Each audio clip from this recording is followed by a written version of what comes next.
Chapter 6 on effective communication with parents might be the most important thus far.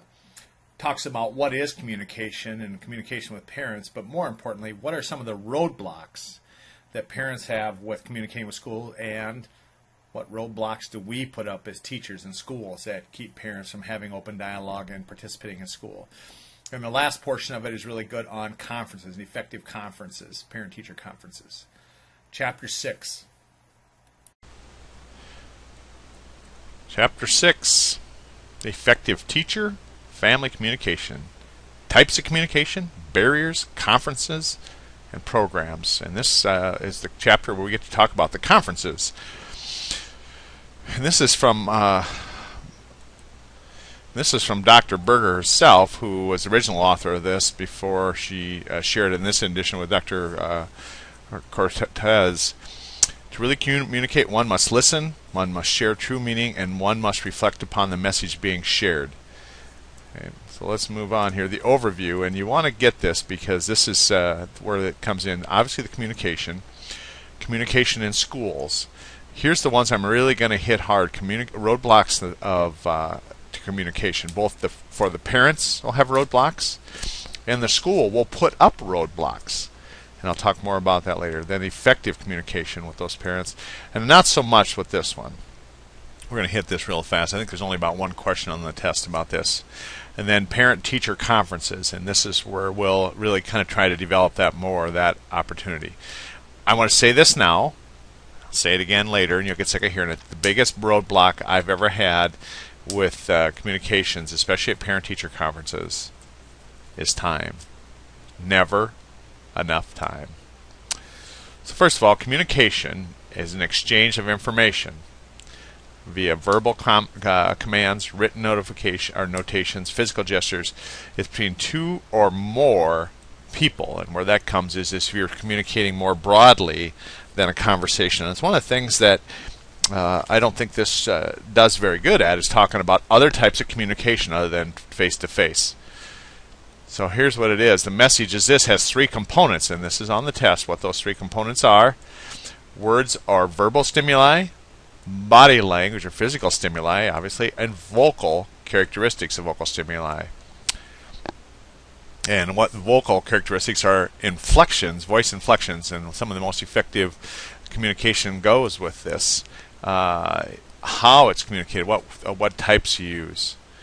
Culture differs in ways they convey message, and of course we couldn't have this conversation with Dr. Rojas Cortez inflicting this on it, but this is a very appropriate place to talk about the cultures, because if you don't have an understanding of some of the cultural backgrounds as far as communication, you may have more of a challenge visiting with those parents. And this is what it is, and I think this is exactly what the test question is worded. What is effective communication? Occurs when the intent of the message is accurately received, because sometimes we can change that intent with our body language and with our voice inflections. Have you ever heard somebody say something that you didn't think they meant by their voice inflections or the way they said it, their body language? Very interesting, and I think we're a lot better today than we used to be on figuring that out. So one-way communications. Let me take you to the textbook first so we can get a look at this. And again, here's Dr. Berger's stuff. This is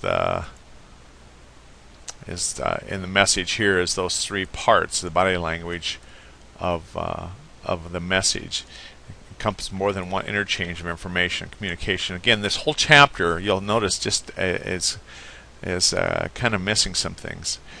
Communicating includes speaking, listening, reflection, feeling, and interpretation of messages. It's a complicated process because of many variables come into play. It talks about that here. The sender's intent, if the message or the receiver's response is misinterpreted, miscommunication occurs. And this can happen quite often, and I've had this happen with teachers. And what happens sometimes too is that we'll hear things from our teachers and we'll go away and think about it. What did they mean by that? What was meant? And then this is about miscommunication. Interpersonal communication may be visualized as message within the ongoing circle of oval confrontations. And this is complicated. I'm not going to try and have you figure this out on how that works. but this visual message, and you've heard this before about listening, but the spoken words only account for 7% of the input, and 38% is the vocal, is the inflections. Give me an example of this. What is an example of inflections? If I say to someone, "Alex, what are you doing?" or "Alex, what are you doing?" That's how voice inflections. It's exactly the same words, the same spoken part, but I've changed the message with the inflections. And so that's 38%. And then visual is still 55%, so over half of it is what your body's doing. And of course, what's interesting about that is, in so many of our communications today between teachers and schools, that part's missing because we do it digitally or online or phone or something like that. But this communication part isn't only with parents, but it's any kind of communication. Then we go to this one- and two-way communication, and the thing, as that name infers, you can about imagine what the difference is. So one-way communication is that the communication is simply going one way. There's not a channel to get feedback to find out if it was received. But it gives you some examples, and you will use some of these one-way communication tools. Simple newsletters, and it describes what those are. And you've used these before, and your teachers in your school use simple newsletters, and you've sent those home, and it gives you some pointers here about a simple newsletter of what that could be entailed in this newsletter. All right. So let me take you back here on this newsletter. I'm going to ask you here under these newsletters, in your notes, here's the first thing. Number 1 is to bring in these things from here. Please bring these suggestions in there. Clear headlines, colorful pages, calendar of the week or month, those types of things. And then it comes over here to elementary and gives you some ideas of what could be in here, and it gives you some suggests that maybe the students help put that together. All right. And again, here is the Happygrams, which will never go out of style. It talks about a district newsletter that you may be included, yours may be included with this. But these Happygrams are a one-way communication. Then just notes and letters home. The unslip, sent home a child doing well, inform parents of this. That's always a strong thing. And we've gotten those, and you never get tired of seeing those. And then, of course, this newspaper puts out and stuff. This is interesting to media, and that talks about it's through internet, email, websites, text messages, community newspapers, televisions, and stuff. And see, and I think this is underemphasized in this part, and that is the internet, websites. I am very, very surprised in this context here that this isn't more of a part of it here, and I'm not sure why. And here, let's look at in a textbook this new. Let's look at the copyright day of it. 2012. That isn't the emphasis here.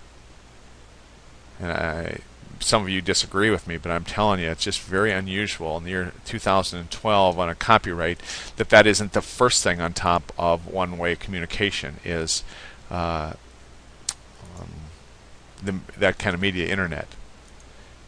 And as you become more sophisticated, you'll find you can communicate in social media. You could use Facebook, that you would hook that on there. And I'll show you some things here a little bit later on what that looks like, but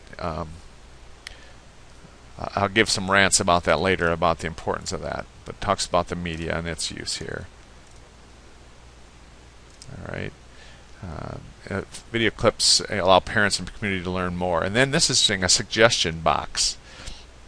And the thing about suggestion box is it really can allow somebody to do something anonymously. And again, my opinion, that is so old, and I don't know how effective that is, but that is the thing about a suggestion box. That is a 60s thing, and I think that's what happens when someone like Dr. Berger is doing a textbook without the help of something more modern. And that's the theme you'll see all the way through there, and not very well done. Same with handbooks, really needs to be digitized and stuff. Now, it's not for everybody. Let me just get up here a little farther before I really rant about it. Those things, specialized handbooks, summer handbooks, or notes, goes back to what we talked about last chapter about that first contact. And then we get into two-way communication, and that is what you didn't expect it to be.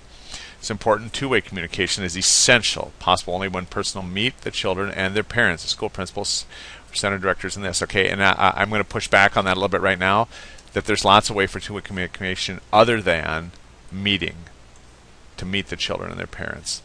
Increased involvement, visits to the classroom, and those are all good, and those will all be an important part.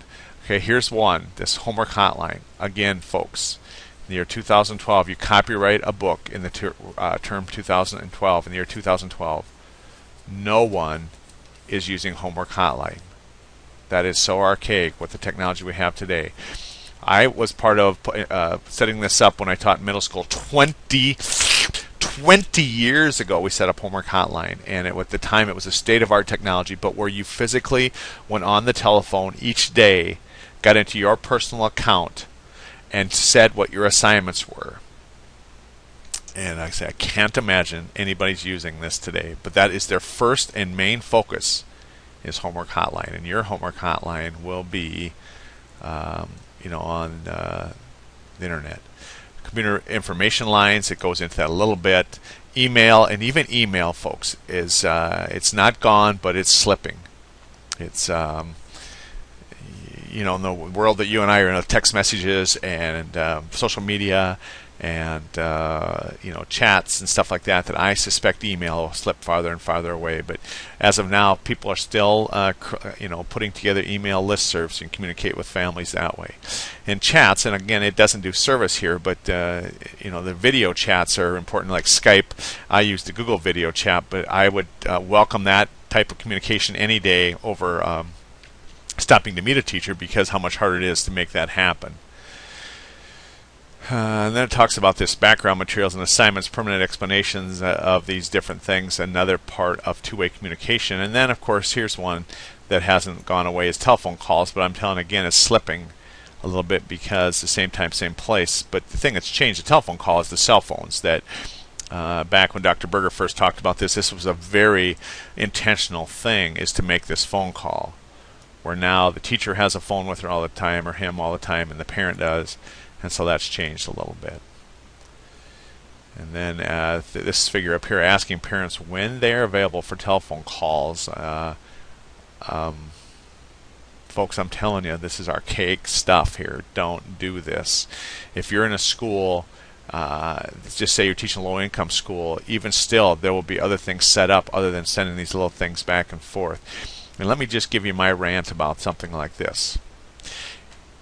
Why it is you need to communicate with me and my snobby family digitally and different is this type of thing. You send this home, here 3 things can happen. Number 1, it may or may not get home.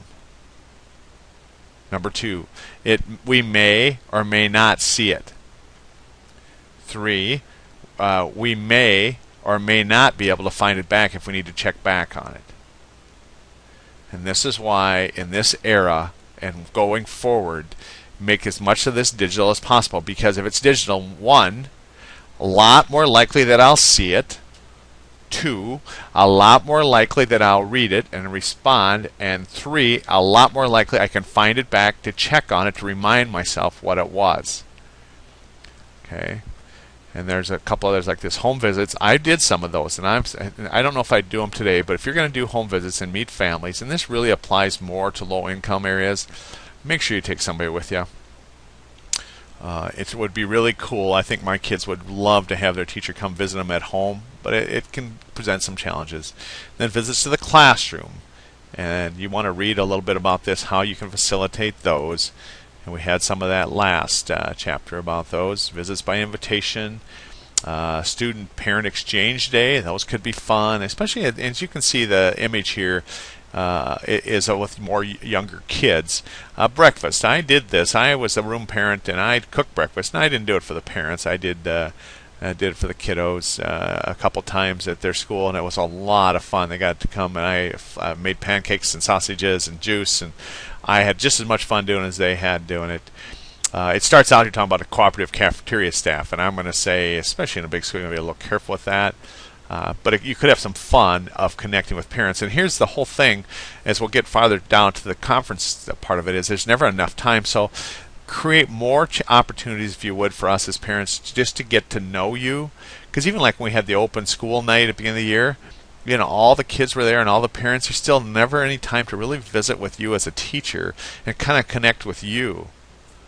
And so that's what these things are. You're trying to create that atmosphere where you can connect with the teacher and get to know them personally a little bit. Still about relationships, folks. It's still about relationships. So let me go back to the notes here a little bit about this one and two-way. Here's the two-way. It talks about media, and like I say, and this one is not developed enough. This is where it's at, and this media shouldn't be called media at all. It should be called internet type things, or digital, I'm going to call it.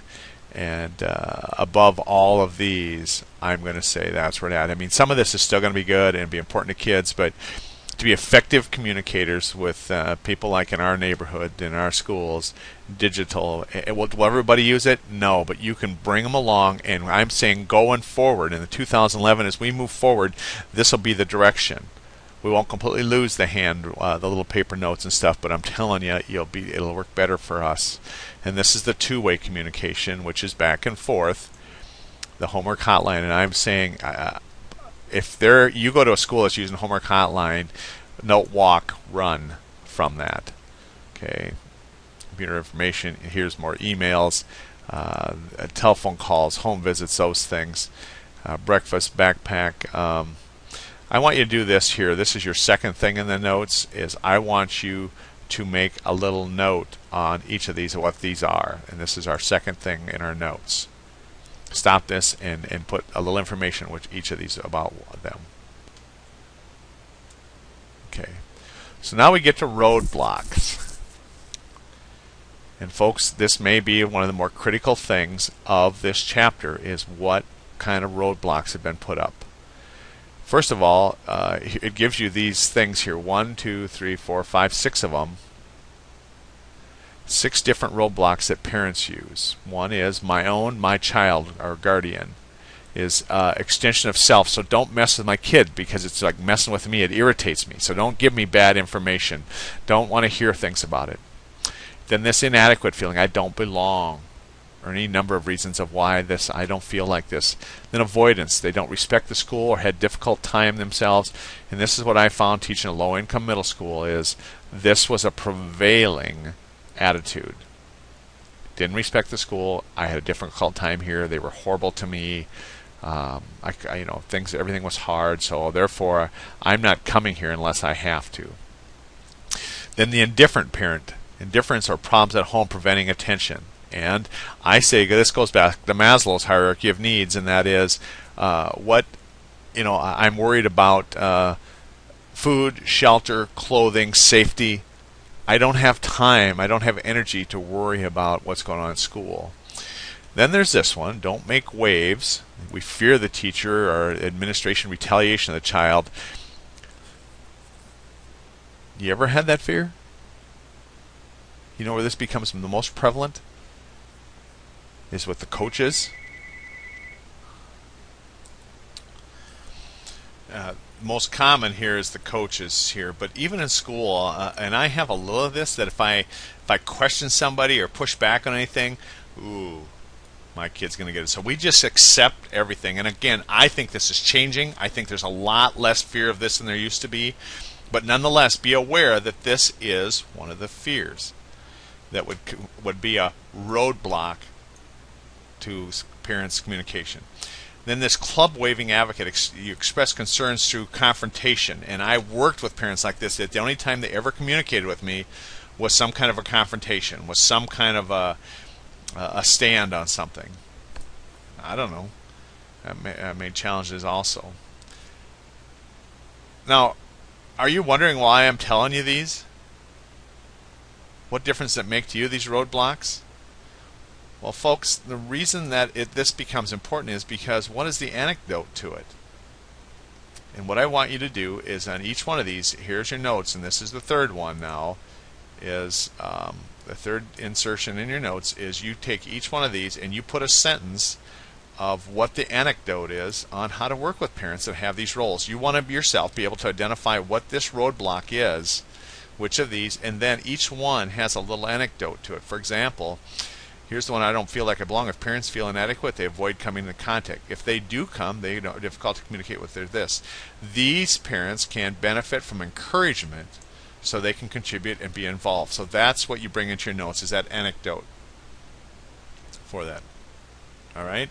Now, what are those things that we do as school roadblocks? And this is the one that's a little more agitation, I think, and you'll recognize some of these, and I'm going to ask you to be able to identify this in yourself and schools and what kind of roadblocks we put up. And I have experienced every one of these as the parent. As the parent of a child. First of all, I've come up against principals that played this card because I know best. I had some questions about placements and stuff and what class he'd be in, and the principal said to me, "We know these kids better than parents do. That's why we decide which classroom they're in." And again, like in communications, folks, it wasn't the words, it was the body language and the inflections of her voice that created a roadblock for communication. All right, and then sympathizing counselor, the focus on inadequate child. And this is the other thing that we love to do, is immediately say it's because it's a bad egg, it's a bad seed, a bad child. The child's inadequate.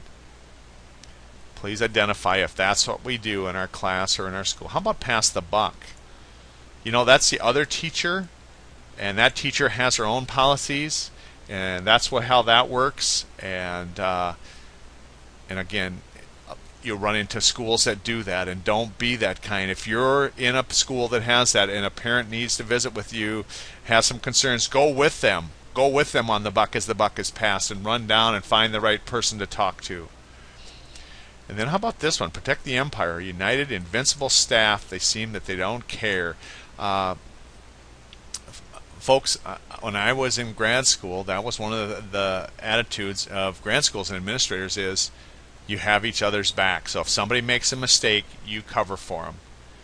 And I'm not saying to you as professionals that you dress somebody down in front of parents, but if you think somebody else is dropping the ball, you can be the one that confronts that person away from the parents and stuff. But the number one thing is your consumer, which is those families and those students. Okay, and then the last one, that roadblock that schools put up, is, "Oh, I'm too busy. I'm too busy. Nope, I got coaching then. I got my own kid. Oh, nope. And again, it isn't long. You don't intend this, because you are busy. Don't get me wrong. You are very busy. And you don't intend this to be the message. But what happens, you send this nonverbal subliminal message is, you know what, I'm too busy to communicate. All right?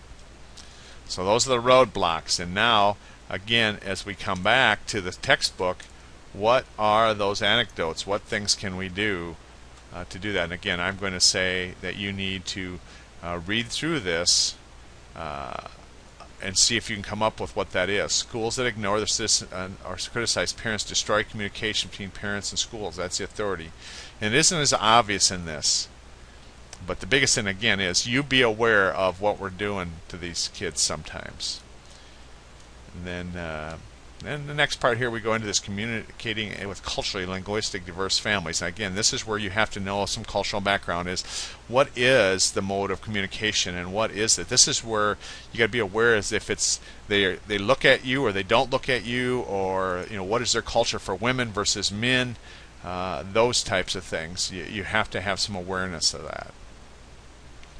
So then we go into this effective communication with parents, and what does that look like?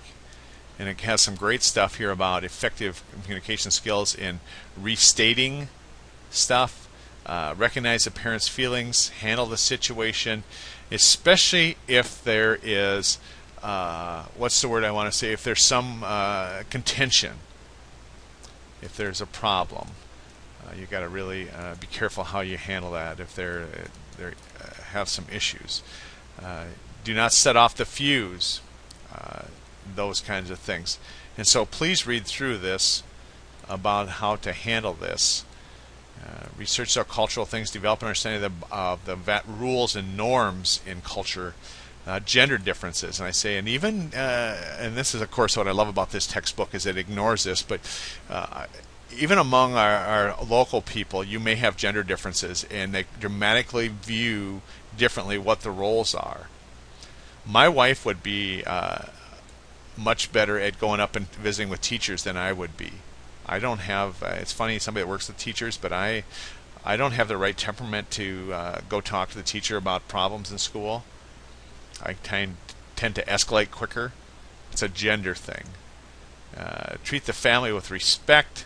Conduct parental assessments needs. And this is a big one with Rojas Cortez, again, folks, but that really is always predicated on low-income schools. So just know that. And home visits, get to know the family, and that's for smaller. It's a preschool thing, but if you can do that, that's great. So here's they bring out, and this is really good stuff about how to effectively communicate. Give total attention to the parents. I'm not going to read all these to you, but it's very good when communicating. Emphasize that no one's fault. Protect their egos. These kinds of things. Please understand that and hang on to that. And then parents should do this. I got a little list of things to this. And again, we may bring these into our website. Just so you have them as part of our tech. Then what is these communication skills? And this is very good out of the textbook about positive speaking, listening, and its open response, closed response, effective listening. Be in tune with those things of what good listening, and this is a really good one here about the you, I, and we, because if we talk about you, we perceive it's your responsibility. If we say I, it's mine, but the we talk says it's our responsibility.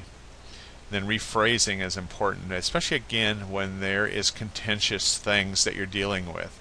I mean, if otherwise in passing it's a conversation, but more than once we've went to school with some contention over some issues, and then it becomes a little bit different. Reframing is you take out that sting, and this is effective communication, I think, and my wife is phenomenal at this.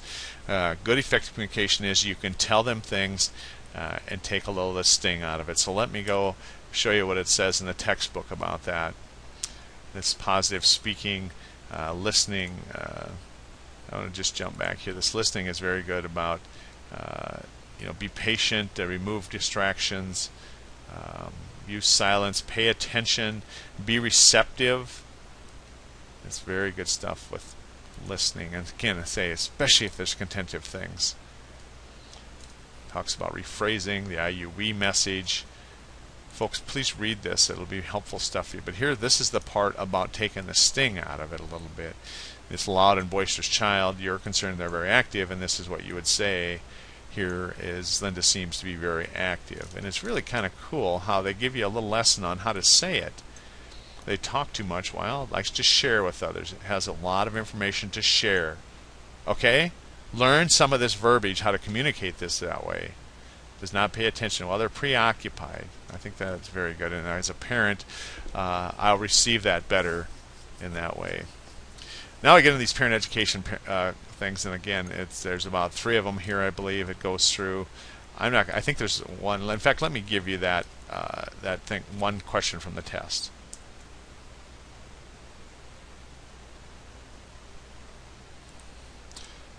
Here it is. In which program do parents learn to understand their children and self through engaging in topics and stuff? And it's B, the systematic training of effective parenting.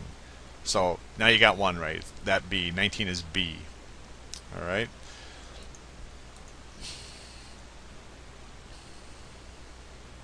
Yeah, this one here, B. Okay, and this is good. Active parenting. This gives you some insight. Now we get into the parent-teacher conferences. Parent-teacher conference is a cooperative effort to coordinate the best possible effort to education of the child in the classroom. Conferences should be collaborative conversations between the parent-teacher and the student parent-teacher. It doesn't mean student-teacher, it means the student-led. Like, for example, my Alex will be leading the conference. Their middle school, the student leads the conference. It's okay, I guess. Goals and strategies to reach them should be discussed. Should be scheduled with the parent in mind. Should be private and comfortable place. Should use the sandwich approach, and the book talks about this, is if you've got things that are a little hard to hear, that you sandwich them between positive things.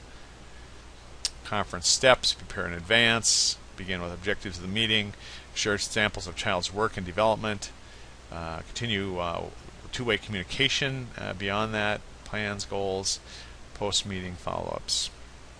Now, let me say this, folks. Here's a whine. Here's my soapbox again. Is one of the things, my kids now, we've been in school since they're in kindergarten. My oldest one's in 7th grade this year and going on.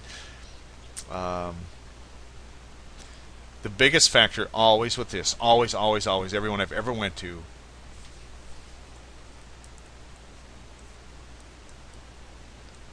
time is always a factor. It's always rushed.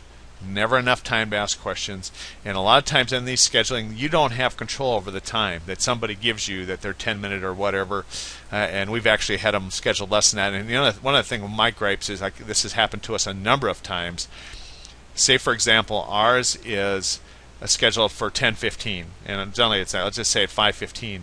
Well, you get there at 5:15, she's so far behind that ours isn't going to start till 1:45. And one time I had to go, that I had a place I had to be at 6, and ours is scheduled at 5:15. Finally at 5:30, I said, I got to go. There's still another parent that she got way off schedule, not holding to the schedule. But we've had a number of them that are scheduled about 10 minutes, and I'm telling you, that's not enough time. And especially if you don't know the teacher and stuff, and I say you don't always get to have something to do with that, but that's a big factor. Time will always be a factor in this world of school. We'd love to just sit and visit and get to know with you and kind of connect with you. It's about relationships. So you go through these steps here to do this. Now, I again want to go off and talk about a whole nother world here, and that is how to communicate technically. Let me take you to Jackson's teacher. He is let me see if I have this. Mr. Stanford is Jackson's 5th grade teacher, and he is a DSU grad, but this might be one of the more elaborate websites I've seen. And this is how, if you want to be an effective communicator with in my world, this is how you do it. For example, he has his homework assignments right here, and he's very good. Every day he puts this up. And here's the thing about, if you're going to use this, you've got to keep it fresh. You've got to do it every day. Okay. He has taken this step. If you're not familiar with this, that's a whole nother lesson, but I'm just going to show it to you. He has an RSS feed here, an aggregator on here. So if I click on this, now I subscribe to the homework page, and now I no longer have to come here to check. It will come to me. And so I use Google Reader, and so I'm going to subscribe to it, and I'm going to add it right to my reader. And that comes up. Now look, here it comes. Every day it dumps in my reader with all the other stuff I read, his homework assignments. And I've also subscribed to his newsletters. And so again, I do not have to go to his website. It comes here, it drops right in here with all my other stuff I read. And not that big a deal, but what I'm saying, folks, it's a whole nother way to look at stuff. All right. So this is what communication looks like. And he has a whole bunch of stuff in here. He has a poll of the day. He has all kinds of tips. This is called Google Site. It's Google's websites. It's Google's wiki. But he's very good. He has his contact information on here, how to get a hold of him. His grading scales. He just put something up with that. And he said, if you subscribe to that, you get his newsletter, I guess. He always has a quote of the day, which is very interesting. I'm telling you, I'm very impressed. And he spends some time. And the big thing is, and every day it's about exactly the same time when he's posting these. But every day I know that it's here, and I say, I don't have to come here and check. It comes to me. It comes to me. I don't need an email from him. I don't need anything like that. Why is this important? I'll give you an example. The other night, Jackson had a great big science packet he's working on. It looks really long and laborious, and he's clicking through, and it's about maybe I can find it back here. I forget which one it was. Seafloor, yeah, something like that. plate tectonics on chapter 2 of the notes. Okay, so I come here when I can't figure out, because it looks too much to do. I can't imagine it because he says he has to have it all done. So I look on here, and it's chapter 2, the notes on plate tectonics. And this thing he has chapters 2, 3, 4, 5, and 6 on it. So I quickly am able to discern from this that it's only chapter 2. Mr. Stanford's effectively communicated with us on this one-way communication. I knew where to find it. I didn't have to try and find the note back. And this, of course, I can find on my phone. I have a smartphone like a lot of people do now, and I could literally pull this up on my phone and check on this. So what I'm saying is, folks, you want to effectively communicate, have something like this. You can have your blog. He can dump a blog in here. You can put calendar in here. Things like that. You can embed your calendar. You can run it all through a website. And this is, like I say, going forward, if you look back, yes, there's some people that this is not going to be the best effective communication tool, but let's look ahead. What about 10 and 15 and 20 years from now? Will it be more paper or more of this?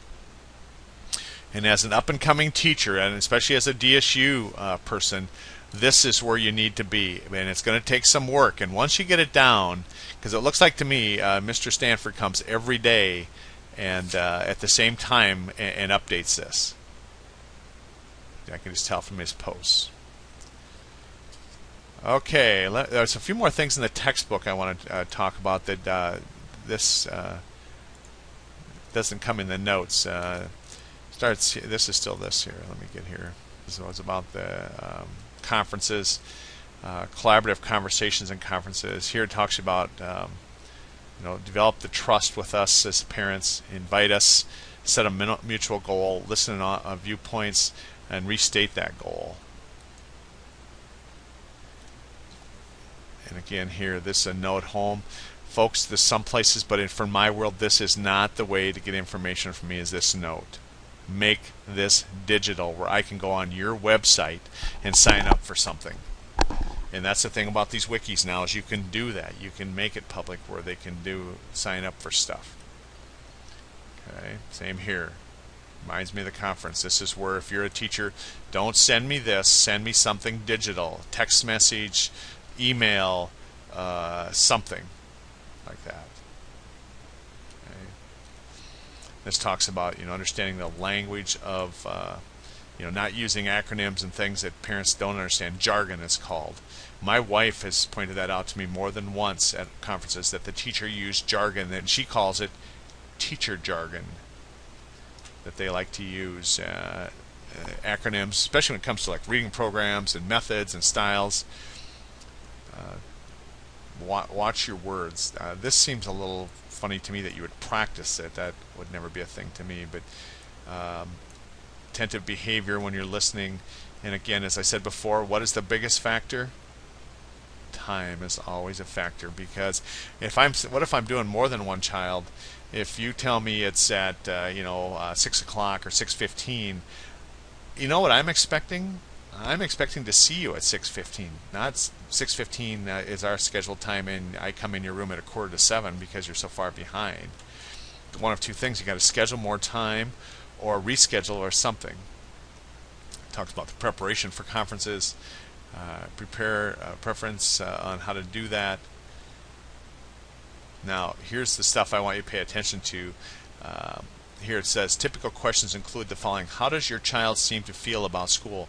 This is what you let them know that you're going to be asking them. Which activities does your child talk about? Which activities seem to stimulate their growth? How does your child spend free time? Is there anything your child dreads in school? Wouldn't that be good to know about each child, what they dread? What are your child's interests and hobbies? And this is where you ask parents, maybe they need to have this conversation with the child before they come to conference to be able to answer these.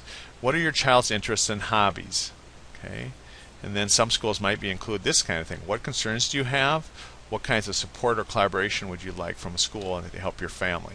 I think those are excellent, those 8 things. And then down here, similar suggests that parents want to ask you, and it's okay to say to parents, you can ask me these things here.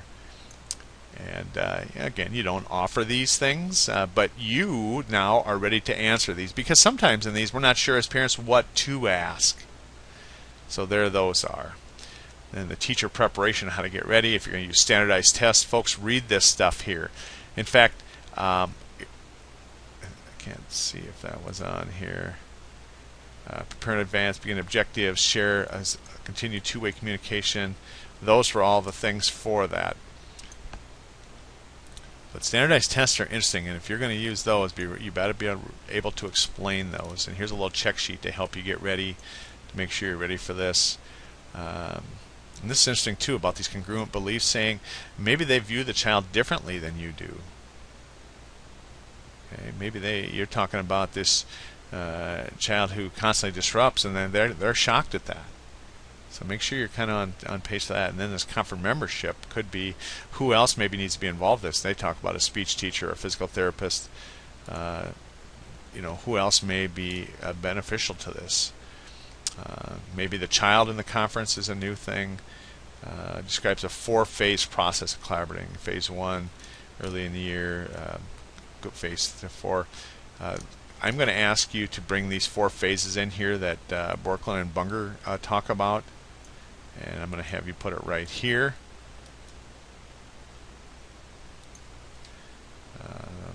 At the end here, I'm going to put another one on here, and I'm going to say Borklin and Bunger.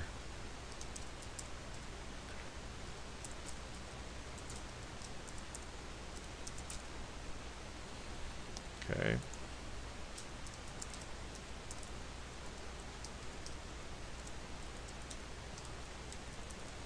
Okay, we'll have that in there, and this will be new. And your school will work with you if the student is, I say, in our middle school, that's what we do here.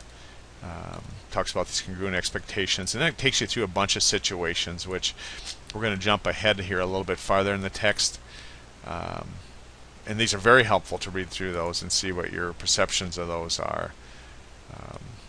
Okay, again, it talks about these pre-conference preparation, the day of the conference itself, relaxed, positive atmosphere. Now, one of the things they say, a nice private area, and I'm telling you folks, sometimes you don't have control over that. In our middle school, we sit in a gym with all the other teachers, and three feet that way, somebody else doing this conferences.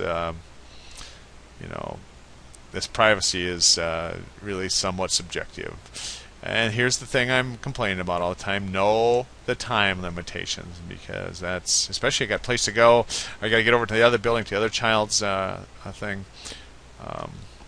All these things here.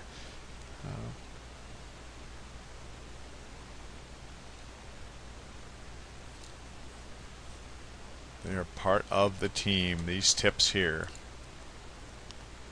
Now I'm going to give you these. I'm going to clip these and bring these to you and have you input those. Okay. And concrete examples of the child's work and development. That would be one minimal thing that I would like to see. Post-conference plans, how to follow up on that. But this is interesting here. How about working with angry parents? And I'm going to ask you to make yourself a little thing here also that gives you 7 steps here. And we're going to have another slide for this, and I'm going to say angry parents. And I have been the parent on this. I ask you to bring that in here. Okay. Takes you right through those steps to here. And then I want you to answer these 5 questions here about this situation, the angry things. And then say, and.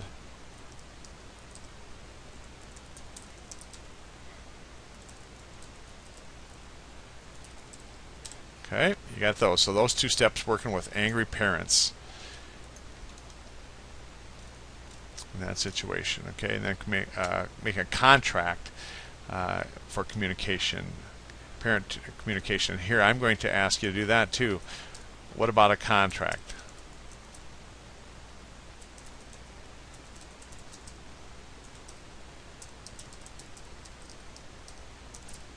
Okay, so you got that to add here, and I bet you wish I'd get done with this and quit adding stuff. Alright, handling concerns throughout the year. And it gives you a series of steps. What is the best? Try to facilitate the best in the parent just to support them. Assess your motives before giving negative feedback to parents. Your motives. What if you've got some beef with the kid or the parents? What would be worse? Why are you telling this to a parent? Number 5, respect the parent's knowledge of their child and ask them to share information. Try to avoid judging the parent, just as you hope that you are not focused on evaluating you. Don't be available and unhurried. Remember, this is my beef, that it's always hurried. Number 8, no typical response from parents. We're all different.